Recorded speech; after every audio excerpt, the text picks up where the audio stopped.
Shalom, shalom, shalom, frères, sœurs, bien-aimés dans le Seigneur, soyez bénis très, très, très abondamment.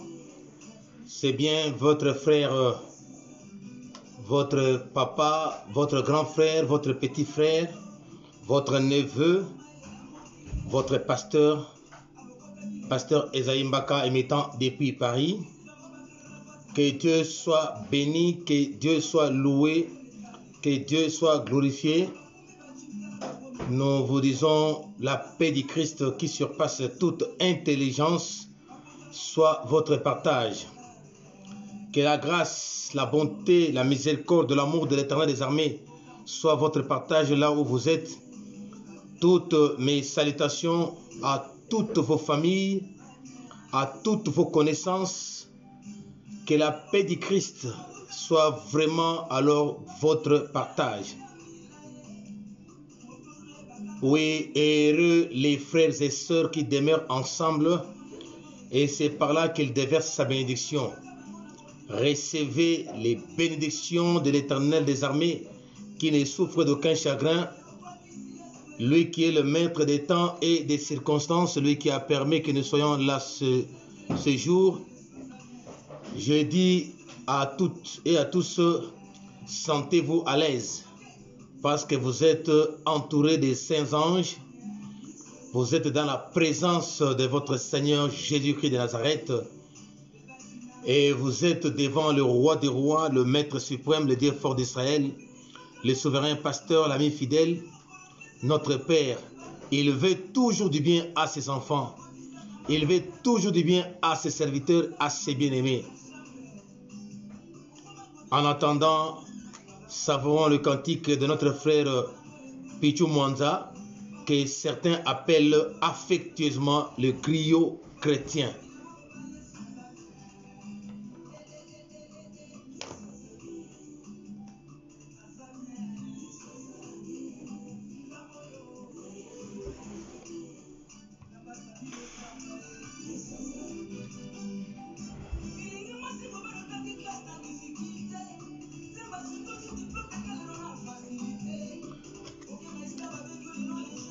Ouais, il ne faut jamais oublier Dieu quand il vous bénit. Il ne faut jamais non plus renoncer à Dieu si vous êtes dans des souffrances.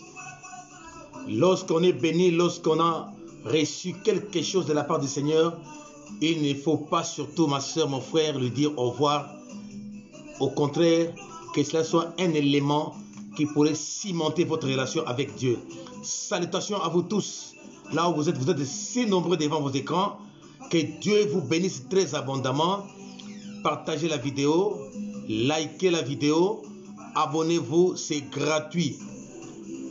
Nous émettons sur Facebook et nous émettons aussi sur YouTube. Sur YouTube, tapez Pasteur Esaïe Mbaka TV. Là, vous aurez les différentes prédications, exhortations, conseils que nous donnons. Et sur Facebook, tapez Louange Champigny Paris. Faites-vous abonner, faites-vous amis, c'est gratuit, c'est gratuit. Alors, à la table du Seigneur, elle est si vaste, elle est gratuite, tout le monde est invité. Sentez-vous à l'aise et c'est une invitation spéciale et particulière. Si vous êtes là, c'est pour dire que vous avez été sélectionné par lui-même.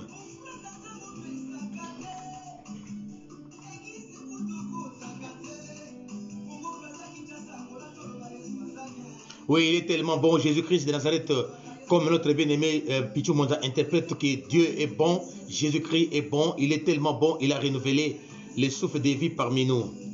Nous allons rendre grâce à notre Seigneur pour ce qu'il a fait. Nous allons bénir notre Dieu.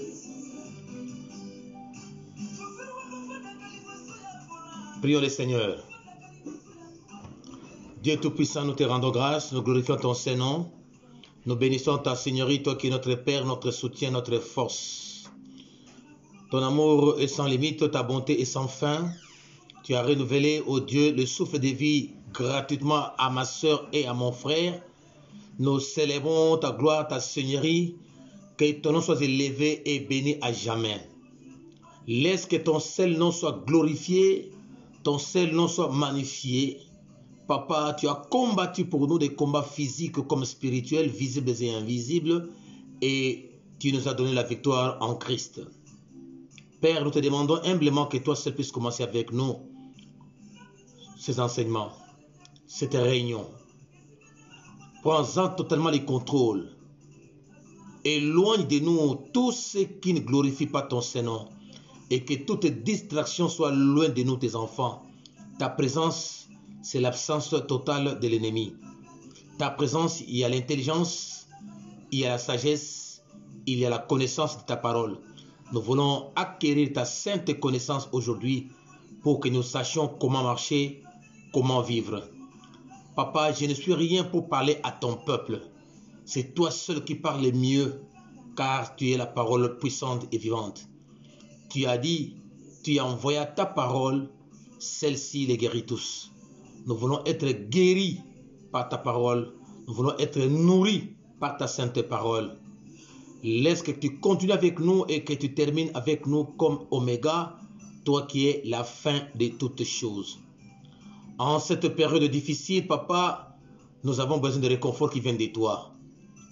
Soutiens, assiste-nous, glorifie-toi, béni sois-tu, dans le nom puissant, grand, beau et merveilleux de notre Seigneur et Sauveur Jésus-Christ de Nazareth. Nous t'avons dit Amen. Oui, bien-aimés dans le Seigneur, que Dieu soit béni, que Dieu soit loué et glorifié à jamais. Nous allons parler dans le livre de 1 Pierre, chapitre 1er, du 5e au 7e verset. Notre thème du jour, les épreuves ou épreuves égale la foi. Donc, où les épreuves sont les températures de notre foi. Si vous voulez vraiment comprendre que vous avez la foi, il faudrait qu'il y ait des épreuves. Ce n'est pas moi qui le dis, c'est Dieu qui le dit dans sa parole dans le livre de 1 Pierre, chapitre 1er, verset 5 jusqu'au verset 7. Je lis par la grâce de Dieu et je prends la version Thomson. J'ose croire que chacun de nous a une Bible qui pourrait toujours vérifier. Soyons comme les chrétiens de Béret. Les chrétiens de Béret étaient en train de vérifier ce qui leur était enseigné. Donc, je vous prie de prendre vos Bibles, de prendre des notes, parce que nous sommes à l'école du Seigneur. Étant à l'école du Seigneur, nous devons apprendre. Pourquoi? Parce que lui-même avait dit, allez dans toutes les nations, de former des disciples. Oui, on est fidèle à Christ, mais nous devons quitter l'étape des fidèles, atteindre l'étape des disciples. Un disciple, c'est quelqu'un qui est enseigné, c'est quelqu'un qui est formé, c'est quelqu'un qu'on lui a montré une ligne de conduite qui doit suivre le maître. Étant des disciples de Christ, et Dieu nous demande de former encore d'autres disciples. Et cette parole s'est accomplie aujourd'hui. Voilà ma soeur, mon frère, bonjour ou bonsoir. L'invité invite, partageons la vidéo, likons la vidéo et demandons aussi à nos bien-aimés d'assister et que nous tous puissions être connectés. Je lis dans le livre de 1 Pierre, chapitre 1er, verset 5 jusqu'au verset 7, par la grâce du Seigneur. À vous qui êtes gardés en la puissance de Dieu, à vous, c'est-à-dire Dieu s'adresse à toi et à moi, à nous, à vous qui êtes gardés en la puissance de Dieu par la foi, pour le salut prêt à être révélé dans les derniers temps. Vous en tressaillez d'allégresse, quoique vous soyez maintenant, pour un peu de temps, puisqu'il le faut, affligés par diverses épreuves, afin que votre foi éprouvée, bien plus précieuse que l'or périssable, cependant éprouvée par le feu, et se trouve être un sujet de louange, de gloire et d'honneur, lors de la révélation de Jésus-Christ. En cette période difficile, ma sœur, mon frère, que nous sommes en train de vivre, c'est une période, bien aimée, des épreuves. Dieu veut éprouver notre foi. Dieu veut tester notre foi. La Bible dit, la foi sans les œuvres est une foi morte. Oui, je peux aussi dire que la foi sans les épreuves est une foi morte. Donc, Dieu nous appelle à vivre dans les épreuves. Ma sœur, mon frère, les épreuves viendront. Les épreuves viendront de tous bords. Je voudrais signaler à un frère ou à une sœur que la vie chrétienne n'est pas une vie facile. La vie chrétienne, on ne nous présentera pas le plat tout fait sur un plateau d'or. Non. Beaucoup pensent que la vie chrétienne est facile. La vie chrétienne n'est pas facile, elle est difficile. Je dirais même trop difficile. Parce qu'il y a des épreuves, il y a des embûches, il y a des obstacles. N'est-ce pas les Français disent, l'homme ne se mesure que lorsqu'il est devant un obstacle. Pour qu'on puisse éprouver, pour qu'on puisse tester notre vie chrétienne, nous devons traverser les obstacles, nous devons vivre les obstacles, nous devons vivre les épreuves. Je ne dis pas à un frère ou à une sœur d'aller provoquer les gens, d'aller créer des problèmes aux gens pour dire que je suis combattu, j'ai beaucoup de problèmes. Je ne dis pas cela. Ce n'est pas ça l'évangile que Christ m'a enseigné. Mais la vie chrétienne, le fait d'accepter Christ, je dis bien en tant que Seigneur, je ne parle pas comme Seigneur, je dis bien celui qui accepte Christ en tant que Seigneur et Sauveur, c'est celui-là qui est maintenant plongé dans les épreuves. Pourquoi je dis accepter Christ en tant que Seigneur et non comme Sauveur? Je dis bien, on accepte Christ en tant que Seigneur parce qu'il est Seigneur. L'adverbe comme c'est pour la comparaison. Notre Christ n'est pas comme Seigneur, il est Seigneur. C'est pourquoi nous devons l'accepter en tant que tel. Nous devons l'accepter en tant que Seigneur. Et lorsqu'on aura accepté Christ en tant que Seigneur, c'est alors qu'il sera notre Sauveur. Commençons d'abord par l'accepter en tant que Seigneur, c'est-à-dire notre Maître, notre Guide. Accepter là où il compte nous amener, accepter ce qu'il nous demande. Donc, obéir à ses voies, obéir à sa parole, obéir à ses commandements, obéir à ce qu'il nous appelle en tant que tel. Voilà en tant que Seigneur. Et le fait qu'il est notre Seigneur, donc nous aurons des épreuves, nous aurons des combats, nous aurons des difficultés. D'ailleurs, il dira dans sa parole, dans le livre des Jean, celui qui aura quitté son père, sa mère, sa famille, ses champs, ses bêtes, sera avec moi, il le recevra au centuple, mais avec des persécutions. C'est-à-dire, il y aura des épreuves, il y aura des hostilités, il y aura des combats. Les combats, pourquoi? Parce qu'on l'a accepté en tant que Seigneur et Sauveur. On a quitté le monde, on a quitté le plaisir du monde, on a quitté le désir du monde. C'est alors qu'on aura des combats. Parce que beaucoup ne verront pas les choses de la même manière que nous. Voilà la source des combats d'un enfant de Dieu, d'un disciple de Christ. Je reviens à ce que j'avais dit. Je ne parle pas des combats que toi-même tu auras provoqué, tu auras incité les autres. Je ne parle pas de ce combat-là. Moi, je parle du combat, le fait que toi et moi, on se détache du monde. Toi et moi, nous quittons le monde. C'est-à-dire le monde avec ses convoitises, c'est alors que nous aurons des combats. Pour bien expliquer, parfois nous étions avec des amis avec lesquels on partageait des bons moments ensemble, mais le fait qu'on les a quittés, parce qu'on est converti et les amis en question nous verront de mauvais œil et ils vont nous qualifier de tous les maux. Voilà l'origine des combats. Parce qu'on se détache, parce qu'on quitte les plaisirs, on quitte les désirs du monde. Voilà maintenant la source de nos combats. Le fait qu'on était sous l'emprise des fétiches, des coutumes, des lois établies de nos familles, le fait qu'on a quitté les choses des familles qu'on faisait d'habitude, des anti-valeurs, parfois même, le fait qu'on quitte, eh bien, on aura des combats. La Bible dira d'ailleurs, les gens auront pour ennemis ceux de leur propre famille.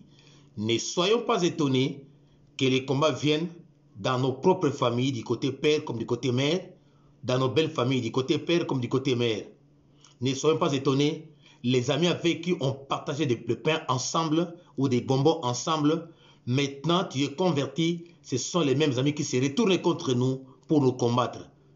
Parce que nous n'avons pas la même vision, nous n'avons plus le même esprit, et bien voilà, ils se retournent contre nous. C'est de ce genre de combat dont moi je parle. C'est de ce genre d'épreuves dont moi je parle. Actuellement, si nous ne faisons pas attention, le monde est en train de vivre l'accomplissement de la parole dans le livre d'Apocalypse. Dans les derniers jours, il y aura des marques de la bête sur les fronts, sur les mains, dans les différents produits alimentaires ou cosmétiques et que sais-je encore, les marques de la bête. Alors, étant enfants de Dieu, nous n'allons pas accepter cela. Voilà l'origine de nos combats.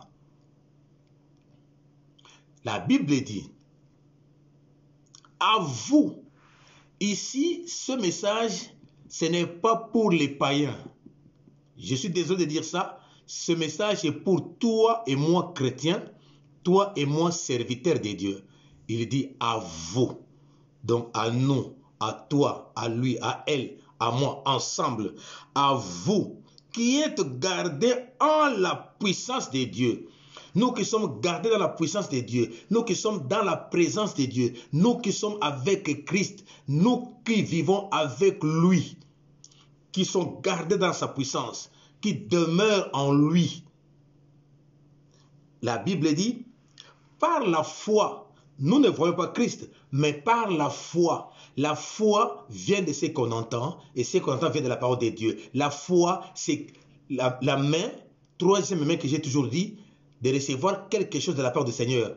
La foi aussi ici, c'est, excusez-moi le terme, troisième œil, c'est-à-dire l'œil spirituel qui me permet de comprendre que je vois mon Dieu, je palpe mon Dieu pendant qu'on ne le voit pas. C'est ça la foi.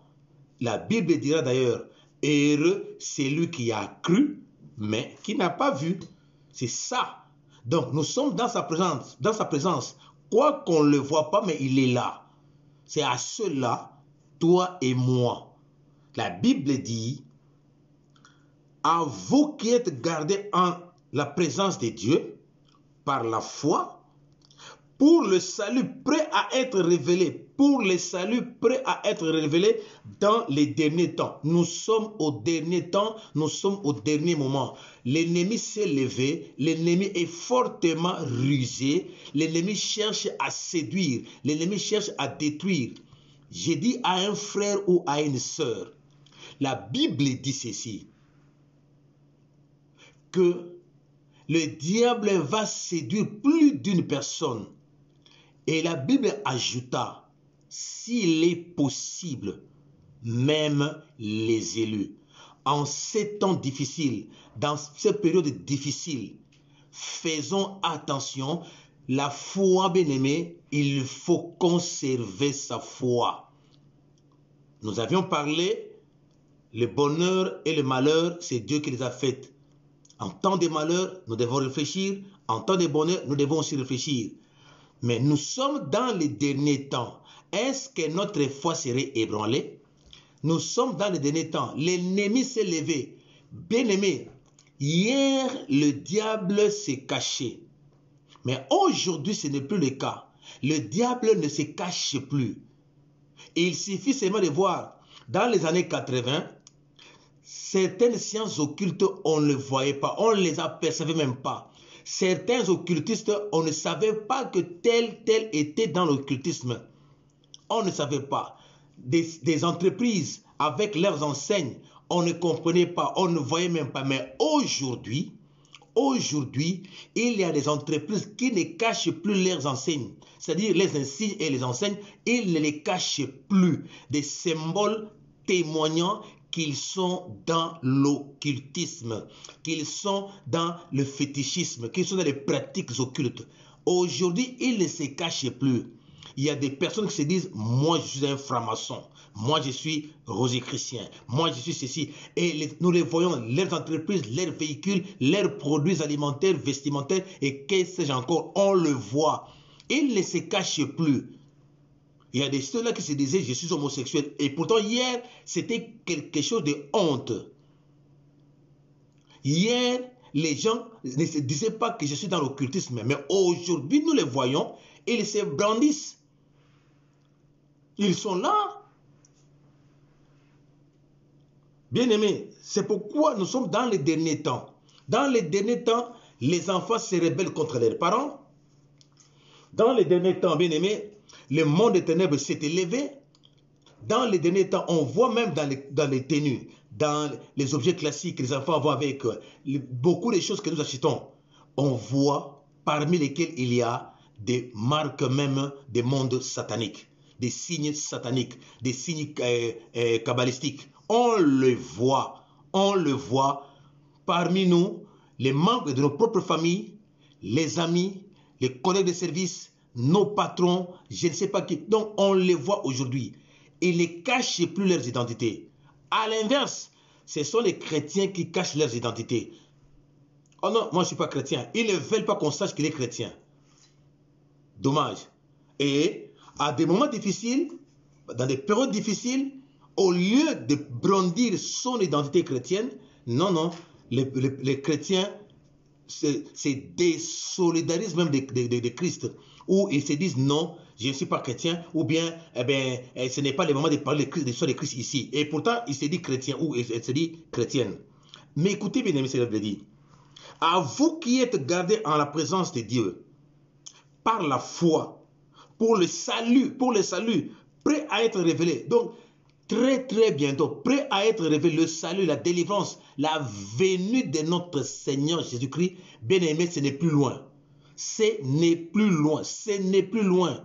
Quand lui seul sait quand il viendra. La Bible a déjà déterminé la manière de venir. Il va se révéler, le monde entier le verra dans les airs.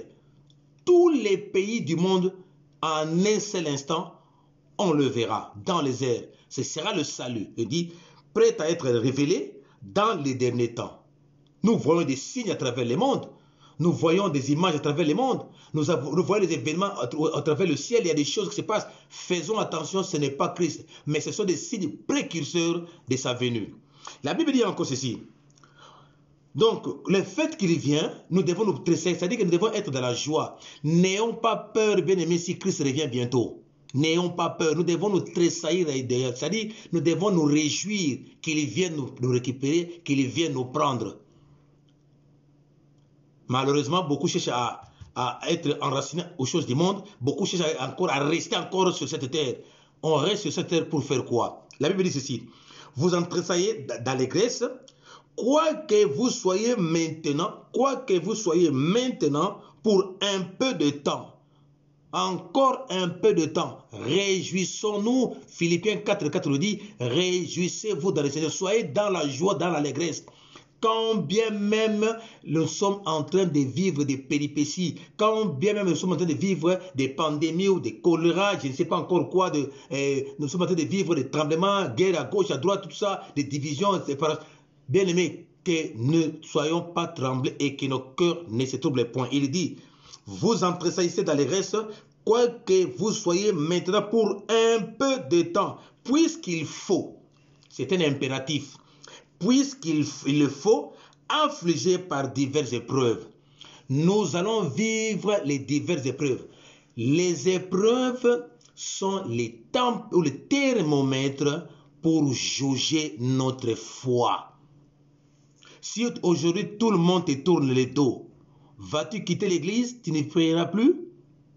Si aujourd'hui tu es dans un chômage prolongé, si aujourd'hui tu es dans un célibat endurci, si aujourd'hui tu n'as plus rien, tu feras quoi? La Bible dit,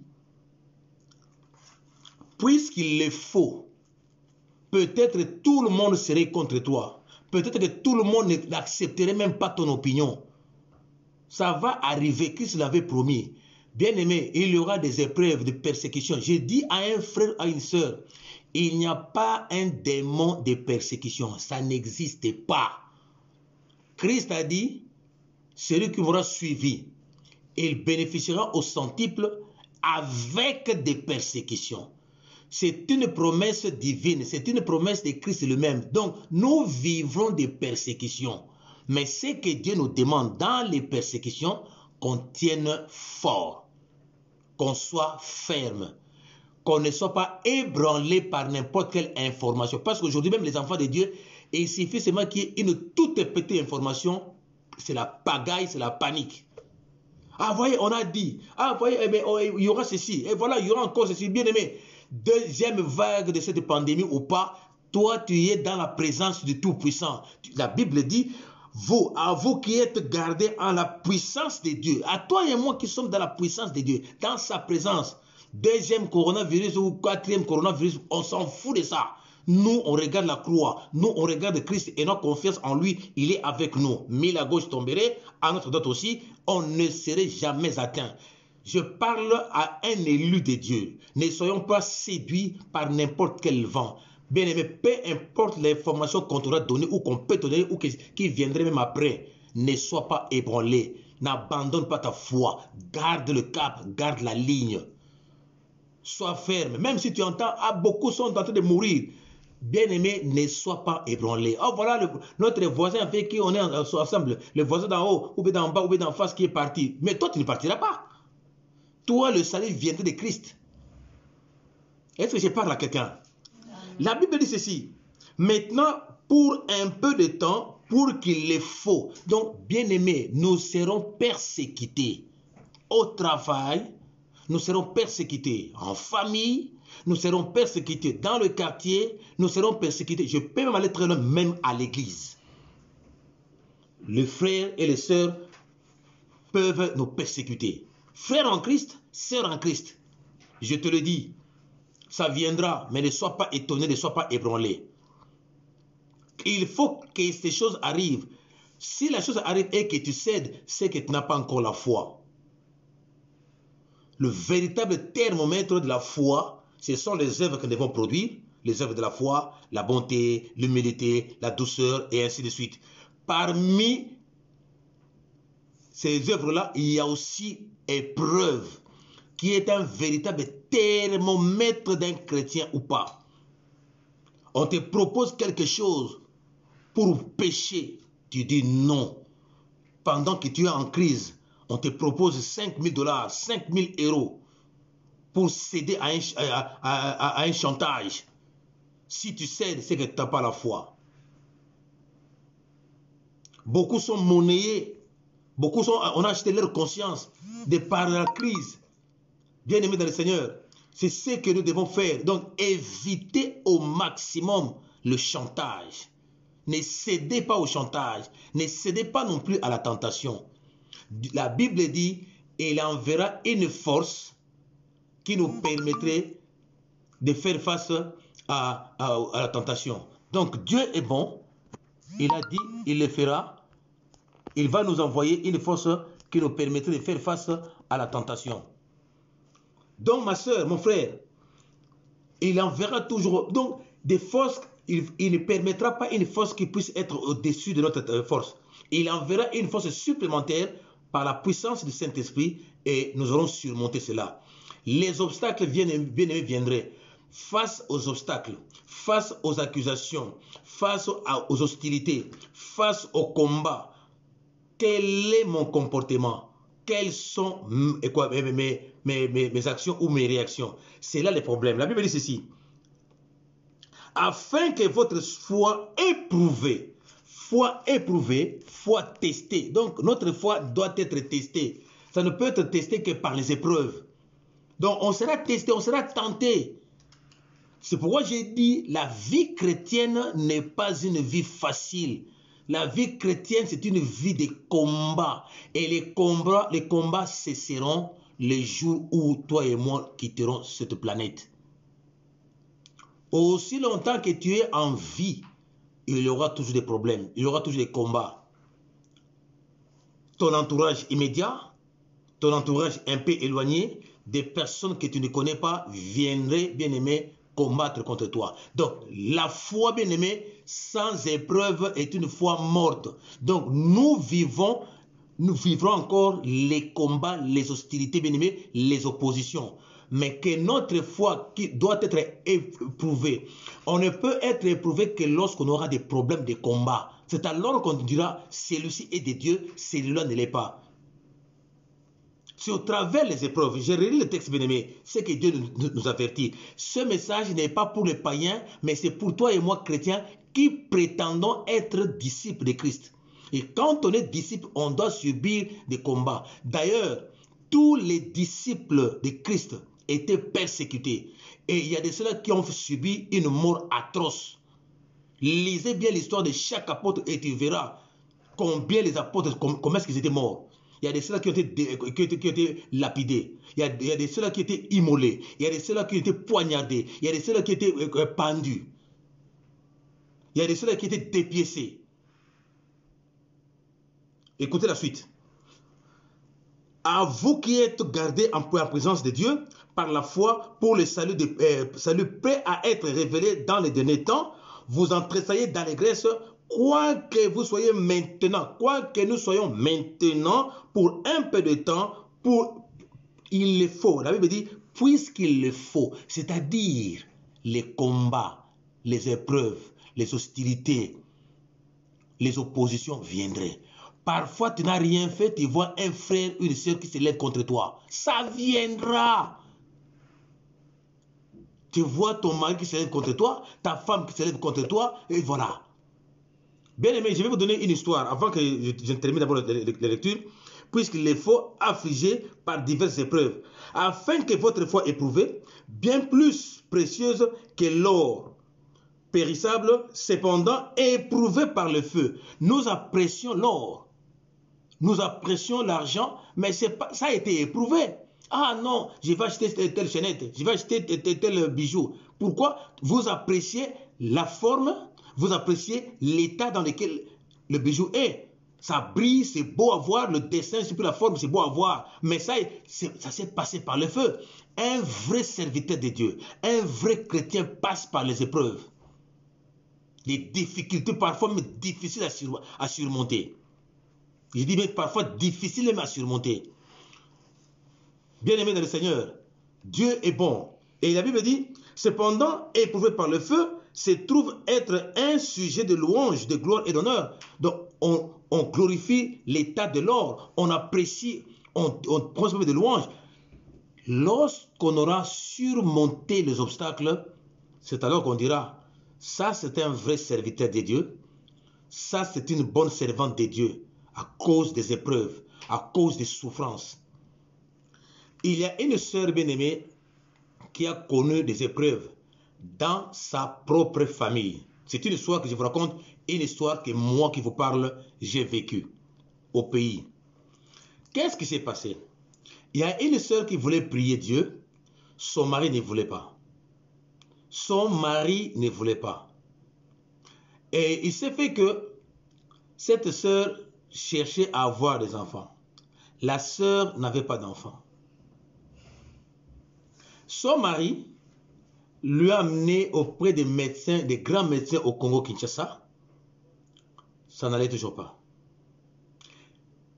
Son mari a payé le billet pour l'Afrique du Sud pour aller se faire soigner, chercher à ce qu'elle puisse trouver des médecins pour qu'elle puisse se concevoir. Elle est allée en Afrique du Sud pendant un temps, ça n'a pas marché. Revenue au pays, après un moment donné, son mari lui dira, écoute ma femme, tu peux maintenant aller en Europe pour te faire soigner. Il faut qu'on puisse trouver des solutions à ton problème parce que nous voulons avoir des enfants. La sœur, ça n'allait toujours pas. Elle est revenue au pays. La sœur est venue à l'église.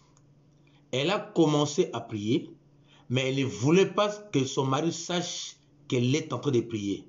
Elle s'arrangeait en tout cas par tous les moyens pour que son mari ne sache pas qu'elle était en train de prier. La sœur a commencé à suivre les enseignements. Elle a suivi les enseignements.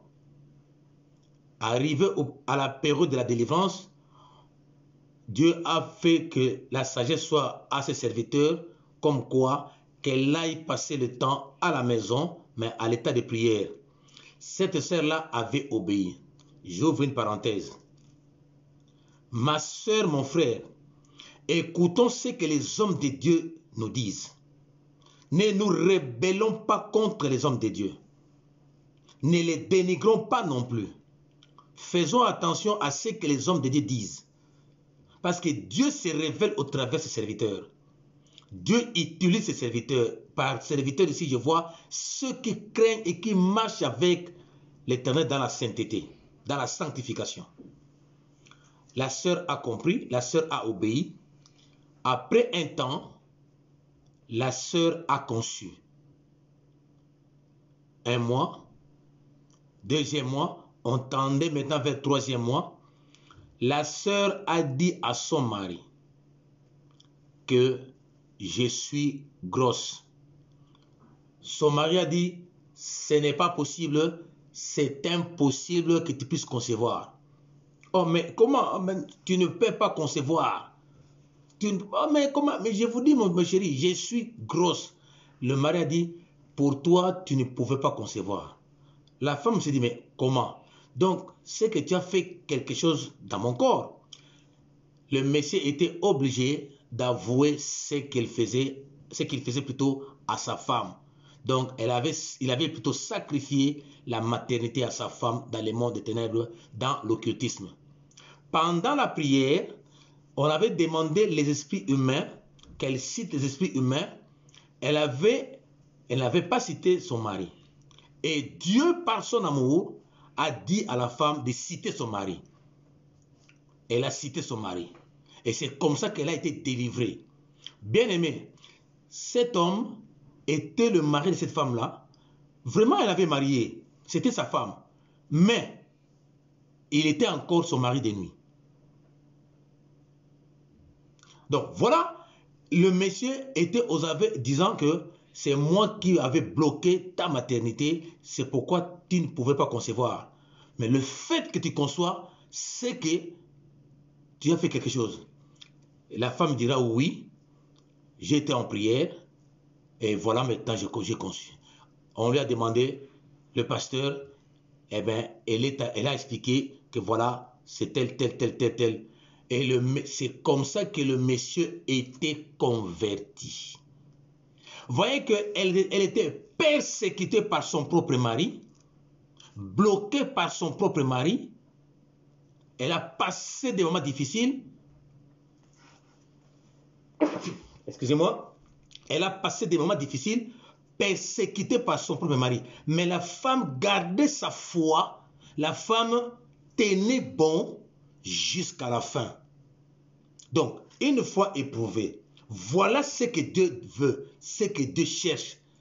Des personnes ayant la foi éprouvée. Nous devons être éprouvés. Je ne te demande pas d'aller provoquer les gens pour qu'enfin que tu puisses dire que voilà, j'ai été combattu, maintenant j'ai la victoire. Je ne parle pas de cela. Je parle, tu n'es en rien, tu es innocent sur toute la ligne. Et bien voilà, maintenant tu es persécuté et la victoire est certaine. C'est alors que Christ sera comme notre sauveur.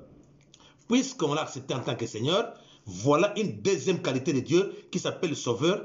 Il a sauvé cette femme de la stérilité provoquée par son propre mari. Donc, le mari ne voulait pas que la femme puisse prier parce qu'elle allait déranger ses puissances occultes, ses fétiches, sa magie. Donc, voilà maintenant, cette sœur, Dieu lui a donné la victoire après les épreuves. Imaginez, on l'a amenée à l'hôpital dans toute la capitale. On l'a emmenée à l'hôpital en Afrique du Sud, en Europe. Elle a subi des interventions à gauche, à droite, des médicaments à gauche, à droite. Mais fin des comptes, elle a gardé la foi, elle a cherché Christ, Christ lui a donné la victoire, elle a embrassé un enfant. Voilà une foi éprouvée.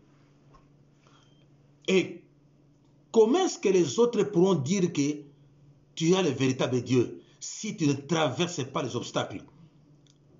Ce sont les autres qui auront témoigné que non, toi tu es vraiment de Dieu, tu es un serviteur de Dieu, tu es une servante de Dieu. Au travers de ce qu'ils auront vu, parfois au travers de ce qu'ils auront comploté contre toi, et eux-mêmes deviendraient tes témoins, ou ils vont témoigner auprès des autres que voilà, celui-là ou celle-là, voilà ce qu'on a fait contre elle, voilà ce qu'on a fait contre lui. Mais Dieu est Dieu, Dieu a intervenu.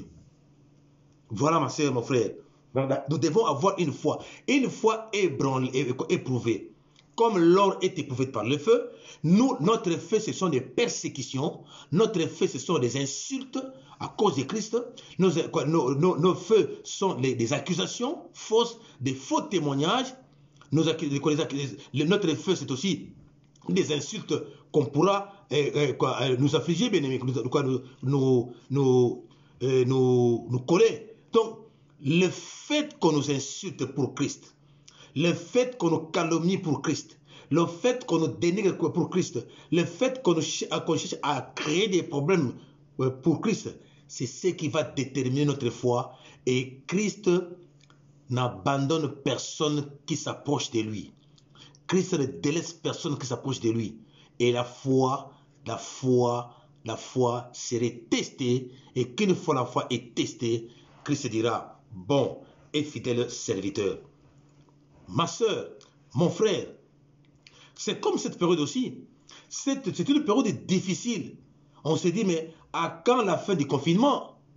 À quand la fin de cette histoire, de cette chose? Peu importe le temps que cela prendra. Notre souhait est que ça prenne fin très tôt, c'est mieux, c'est notre souhait. Mais peu importe que le temps prendra, peu importe ce que le monde occulte, le monde des ténèbres est en train de mijoter après le confinement, ou pendant ou après le confinement, nous, ça nous importe peu. Nous, on regarde la croix. Nous, on regarde Christ. Nous avons la foi qu'il est présent par sa puissance. Il dit, à vous qui êtes gardés en la puissance de Dieu. On est gardé dans sa puissance. Aucun mal ne nous atteindra. Aucun mal ne nous touchera. Comme on est dans sa présence, dans sa puissance, dans sa présence, rien de mal ne nous atteindra, ma soeur. Donc, gardons la foi, gardons notre cap, notre regard vers Christ. Regardons Christ.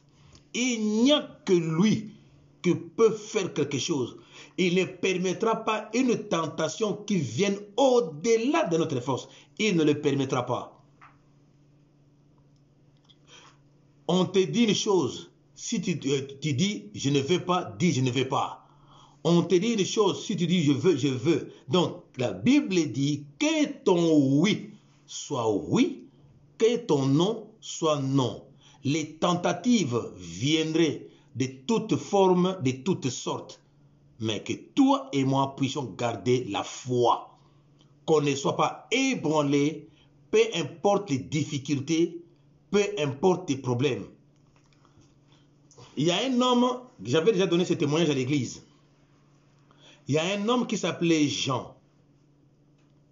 Il aimait Dieu. Cet homme, il n'avait pas mal de temps d'être à l'église de culte matinal.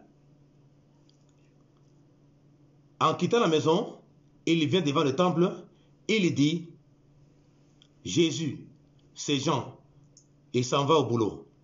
Le jour suivant, pareil. Chaque fois pareil. Le dimanche, il va à l'église. Il se présente, Jésus, c'est Jean, il s'en va. Et il vient, Jésus, c'est Jean, il s'en va.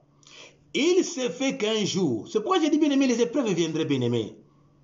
Et il s'est fait qu'un jour, cet homme a connu un accident. Il a connu un accident grave, on l'a amené à l'hôpital. Arrivé à l'hôpital, bien-aimé, ce n'est pas une fable, hein? C'est une histoire vraie. Arrivé à l'hôpital, ses frères, on l'a amené dans un pavillon où il y avait d'autres accidentés, comme lui. Ces frères-là étaient il était sur son lit, les autres étaient, lui qui était vraiment très, très souffrant, mais il était calme. Pendant que les autres, ils ont connu des accidents, mais qui étaient moins graves. Mais celui-là qui avait connu un accident grave, il était calme. Arrivé la nuit, il y a un homme qui lui est apparu pour lui dire, Jean, c'est Jésus. Jean, c'est Jésus. Donc, Christ est venu le visiter pour lui dire que je ne t'ai pas abandonné, je suis avec toi. 2 matins après, cet homme sortira de l'hôpital calmement, bonnement. Incroyable, mais vrai. Quelle preuve, quelle souffrance d'accident. Mais il était calme. C'est pourquoi j'ai dit à un frère, j'ai dit à une sœur, sois calme. Peu importe les événements que nous pouvons vivre, peu importe les circonstances dans lesquelles on peut se trouver, peu importe les moments difficiles que nous pouvons traverser, peu importe ce confinement, ma sœur, mon frère, sois calme. Sois calme. Sois calme, sois posé, sois posé. Jésus-Christ ne t'abandonne pas. Aujourd'hui, il y a une sœur, il y a une dame qui m'a appelé, aujourd'hui, une dame qui m'a appelé pour me dire, papa, elle m'a raconté son histoire, que l'un des membres de sa propre famille, son propre frère de sang, qui les persécute dans son occultisme, qui veut sacrifier un de leurs, parmi lesquels elle aussi dans la liste. Bien-aimés dans le Seigneur, écoutez, cette sœur-là, elle ne fait que prier, elle prie pour sa mère, elle prie aussi pour elle-même. À chaque fois, elle met toute sa famille dans la prière. Une parenthèse, ma sœur, je vais la fermer rapidement. Prions pour nos familles. Prions pour nos familles, nos parents, nos frères, nos sœurs, nos frères et sœurs, nos tantes, oncles. Prions pour la famille restreinte comme élargie. Alors cette sœur-là a toujours pris soin de sa famille. Elle prie chaque fois pour sa famille. Aujourd'hui, elle m'a appelé pour me dire, papa, regarde mon frère qui est dans l'occultisme, il veut sacrifier ma mère. Et sa mère, Dieu merci, là où elle était, Dieu lui a fait voir en vision d'où venait son problème, d'où venait son malheur. Et les hommes de Dieu étaient venus pour prier pour elle. Pendant ce temps, la sœur qui m'a appelé, elle aussi, Dieu lui a montré exactement ce que sa mère avait vu. Mais et que voilà, un homme lui a apparu pour dire, sois calme, sois calme. Ne sais-tu pas que c'est moi qui vous protège? Je suis là, je vous protège, vous tous. Elle était réconfortée. Donc, soyez calme. Jésus est avec toi. Soyez calme, soyez calme, soyez calme. Je peux entendre le bruit de guerre. Je peux entendre le bruit de fusillades. Je peux entendre les morts de cette pandémie à gauche, à droite, en Europe, en Afrique, en Amérique, en Asie, je ne sais pas quoi. Sois calme. Sois calme. Sois calme. Toi, tu ne fais pas partie de ce lot-là. Sois calme, tu ne fais pas partie de ce groupe-là. Toi, tu es mis à part. Tu es dans la puissance de Dieu. Tu es gardé dans la puissance de Dieu. Tu es gardé dans la puissance de Dieu. Tu es gardé dans la puissance de Dieu. Dieu est avec toi. Il ne t'abandonne pas. Il ne te délaissera pas non plus.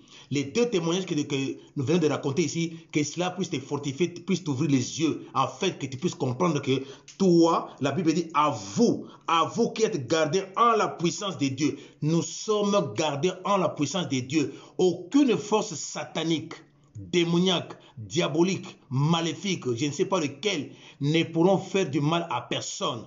Parce que toi et moi, nous avons reçu Jésus-Missine. Nous avons reçu Vita-Christ pour lutter contre les démons coques, les démocytes. Donc nous avons le Jésus-Missine, nous avons le Vita-Christ. Ça nous protège, c'est ça notre vaccin. C'est ça notre vaccin, bien-aimé. Aucun mal ne nous atteindra. Je le dis, je le proclame et je le confesse par la puissance de Christ. Et cela au nom de Jésus-Christ. Soyez calme, gardez votre foi. N'abandonnez pas votre foi. ne soyez pas ébranlés, mais au contraire, soyez affermis. Cette parole est venue pour te réconforter. Cette parole est venue pour te guérir, guérir ton âme, guérir ta foi. Cette foi qui était touchée, mais qu'elle soit maintenant guérie complètement. Aie la foi, Jésus-Christ est avec toi. N'abandonne pas Christ. Sois avec lui, en lui. Accroche-toi dans le bonheur comme dans le malheur, dans la souffrance comme dans la joie. Affermis-toi avec Christ, en Christ. Sois ancré en Christ. Si Dieu te bénit, que ce ne soit pas un motif de t'écarter ou de t'éloigner de Christ. Si tu as des problèmes ou des souffrances, reprends ce passage ou ce partage pour que ça puisse te réconforter, bien-aimé, afin de comprendre que je dois encore m'attacher à Christ. Quand Christ avait dit bon et fidèle serviteur, c'est après avoir passé les épreuves. C'est après avoir passé les mois difficiles. Donc, nous aurons la félicitation, comme la Bible dit, la louange.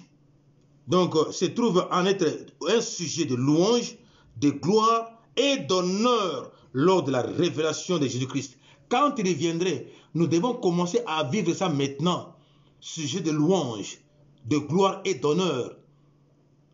Parce qu'on a gardé la ligne, on a gardé la foi. Lève-toi, toi qui avais abandonné le Seigneur, reviens à Christ. Toi qui avais pris la décision de ne plus servir Christ, reviens, serre-le encore avec puissance, avec onction. C'est alors que tu seras élevé, c'est alors que la puissance de Dieu te protégerait, c'est alors qu'il va combattre contre tes ennemis. C'est alors que, bien aimé, tu auras la victoire sur tous les combats.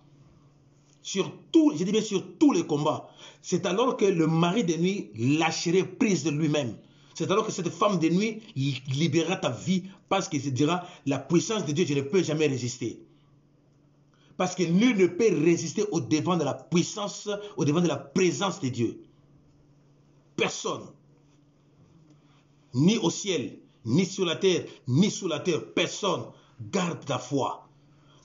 Les événements douloureux vont surgir, viendraient, bien-aimés. Les moments difficiles viendraient, ma soeur, ça viendra.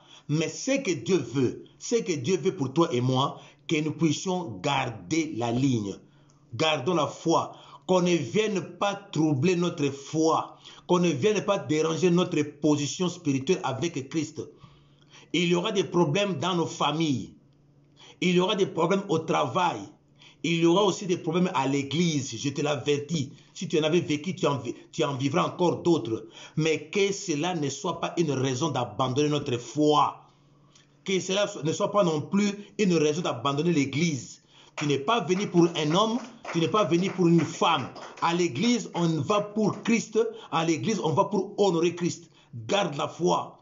Même si un frère ou une sœur t'insulte à l'église, même si un frère ou une sœur t'importune à l'église, même si un frère ou une sœur dit du mal de toi, même en face, que cela ne soit pas une raison de fuir. La preuve, nous avons parfois des problèmes dans nos familles. Ce n'est pas pour autant qu'on a abandonné la famille. Nous avons parfois des problèmes au travail. Ce n'est pas pour autant qu'on a quitté le travail, on n'a pas démissionné. Pourquoi on veut simplement le faire à l'église? Frères, gardons la ligne. Que ce soit au travail, la persécution viendra. Les combats, les hostilités, les oppositions. Que ce soit dans nos propres familles, du côté père comme mère. Les gens vont se lever contre nous. Les gens vont cracher des vérités en face. Des paroles blessantes, cassantes. Que ce soit même à l'église. Partout, je te dis ma soeur, mon frère, il y aura des combats. Il y aura des hostilités. Mais quelle serait ma position? Je ne serai pas ébranlé. Quelqu'un avait dit en Lingala, c'est-à-dire que personne n'intimide l'autre. Ne soyons pas intimidés par un frère ou une sœur. Ne soyons pas intimidés par un événement ou une circonstance. Ne soyons pas ébranlés par quoi que ce soit ou ni par qui que ce soit. Non. Gardons la ligne. Gardons la foi. Et c'est alors, on dira, bon serviteur de Dieu. Bon. Et d'ailleurs, les épreuves nous donnent la sagesse. Les épreuves font grandir la foi. Les épreuves aussi donne l'expérience afin que nous puissions donner aussi aux autres.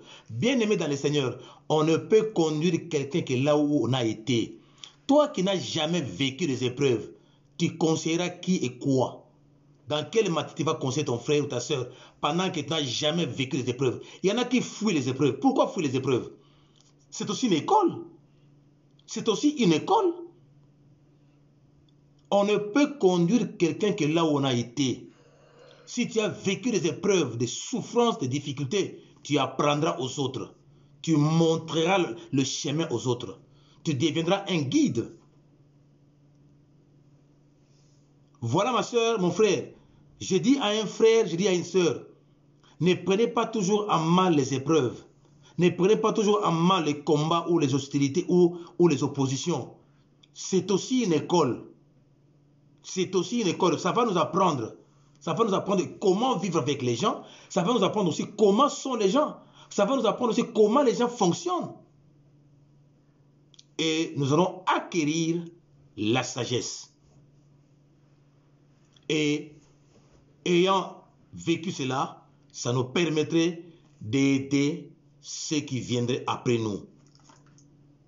C'est pourquoi Dieu permet parfois de passer des moments difficiles.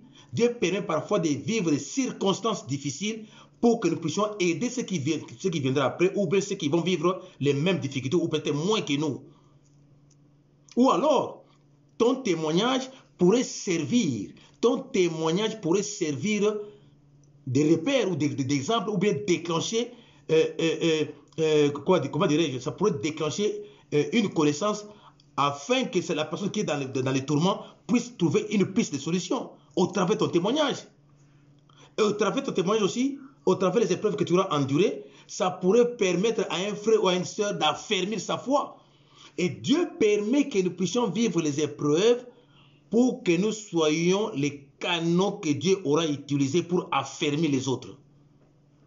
Pour que leur foi ne soit pas ébranlée. C'est-à-dire que nous deviendrons des communicateurs même de la foi. Ma soeur, tu vis telle situation, mais moi j'en ai vécu 4. Ah bon? Oui, moi j'en ai vécu 4. Voilà. Et la personne est affermie, la personne est même soulagée. Donc, acceptons les épreuves. Cela permettrait de soigner les autres, d'aider les autres, de secourir les autres, de conseiller même les autres. Pourquoi pas même prier aussi pour les autres?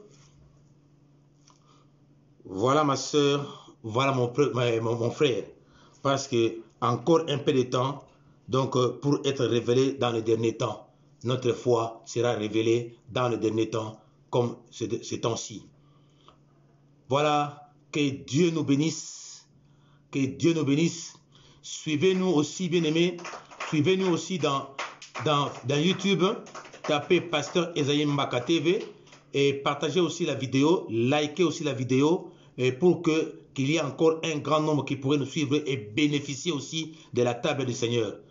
Prions le Seigneur. Nous te rendons grâce. Nous te bénissons, Dieu Tout-Puissant.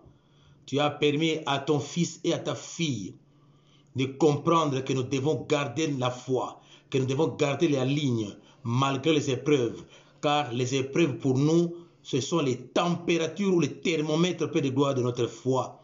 Et notre foi serait mesurée que lorsque nous aurons des épreuves. Père, que les épreuves m'ont dit moi que ton fils et ta fille pourraient endurer, que là le serve de signe qu'il est dans le bon. Que cela montre peu de gloire au Dieu, que tu es Dieu qui existe.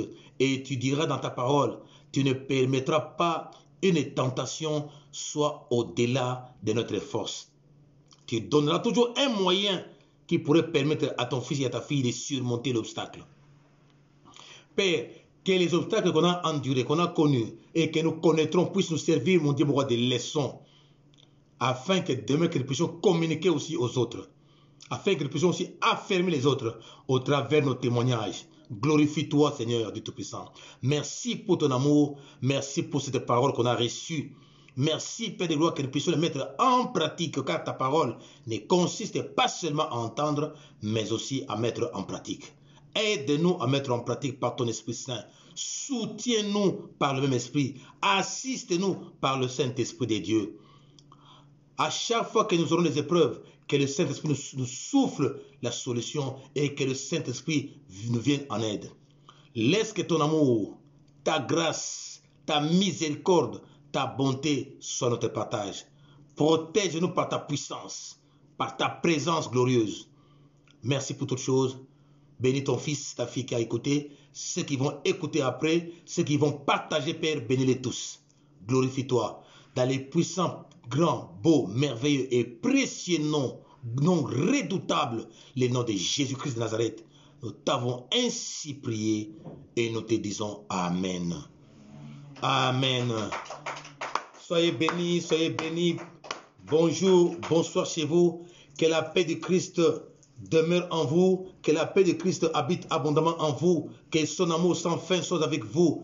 Et une seule chose, soyez fermes dans les épreuves. Soyez fermes dans les épreuves. N'abandonnez pas votre foi. Ne cédez pas à n'importe quel chantage. Ne cédez en rien, en rien. Gardez la ligne. Qu'on vous insulte, qu'on vous calomnie, qu'on vous dénigre, qu'on vous critique, bien aimé. Cela ne puisse pas ébranler votre foi. Soyez bénis, soyez bénis. N'oubliez pas dans vos prières. N'oubliez pas non plus ma famille dans vos prières. Soyez bénis, soyez bénis. Merci, bonjour, bonsoir chez vous. À demain à la même heure, 20h, heure de Paris. Au revoir et merci, à très bientôt. Merci.